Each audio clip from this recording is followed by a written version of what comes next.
Assalamualaikum warahmatullahi wabarakatuh. Nama saya Muhammad Fauzan Maksi Tirta Saputra dengan NPM 23120110002. Di sini saya akan melakukan wawancara terkait dengan tema perundang-undangan dengan praktisi atau akademisi dengan Bapak Rifandi Ditonga dari Fakultas Hukum Universitas Bandar Lampung.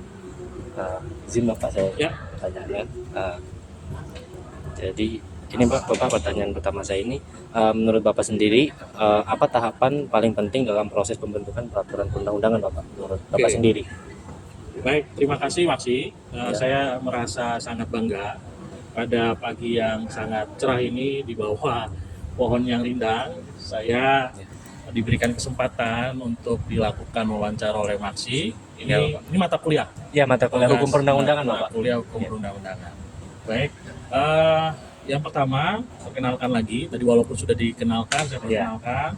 Nama saya Rifandi Ditonga. Saya akademisi di Universitas Bandar Lampung, dan dalam kali ini juga saya sebagai Kepala Pusat Studi Konstitusi dan Perundang-undangan Bandar Lampung.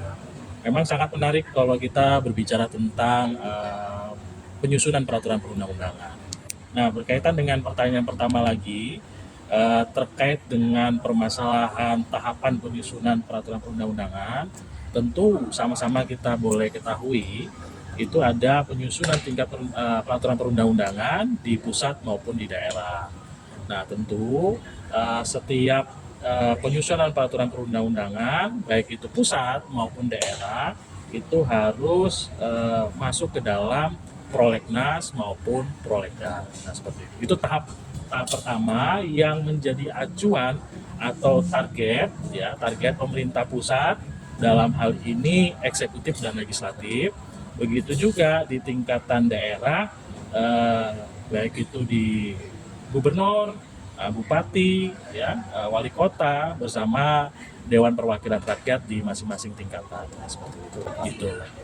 Untuk pertanyaan yang terakhir ini Bapak, menurut Bapak sendiri juga bagaimana sih Pak cara mencegah tumpang tindih itu sebuah aturan itu Bapak? Oke, berkaitan dengan tumpang tindih peraturan. Nah, kalau misalnya masih pernah ingat dulu ada putusan Mahkamah Konstitusi bahwa gubernur dan Kementerian Dalam Negeri itu membatalkan beberapa perda.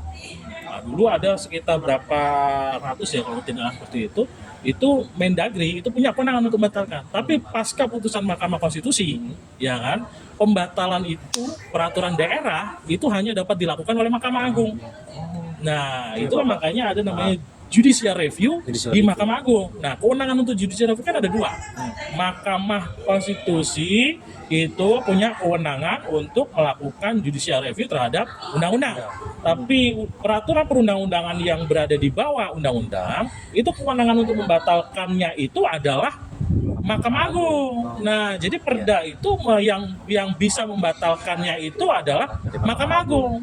Nah, gitu. Nah, salah satunya apa? Nah, sekarang ada namanya harmonisasi, fasilitasi. Walaupun secara konsepnya MK sudah membatalkan bahwa Kemendagri dan gubernur itu tidak boleh membatalkan peraturan daerah, tapi sekarang ada konsepsi baru yang salah satunya kalau rancangan peraturan daerah itu juga harus melalui tahapan namanya harmonisasi di Kementerian Hukum. Nah, itu supaya apa? Supaya tidak tumpang tindih antara peraturan dibentuk di skala daerah dengan peraturan yang lebih tinggi. Nah, baik. Ini penutup. Jadi kepada seluruh mahasiswa maupun audiens yang menonton video ini, kita perlu ingat kembali bahwa setiap kebijakan negara itu harus berbentuk peraturan perundang-undangan yang mengikat secara umum. Ya, namanya undang-undang itu kan nggak hanya bisa berlaku untuk pribadi ya.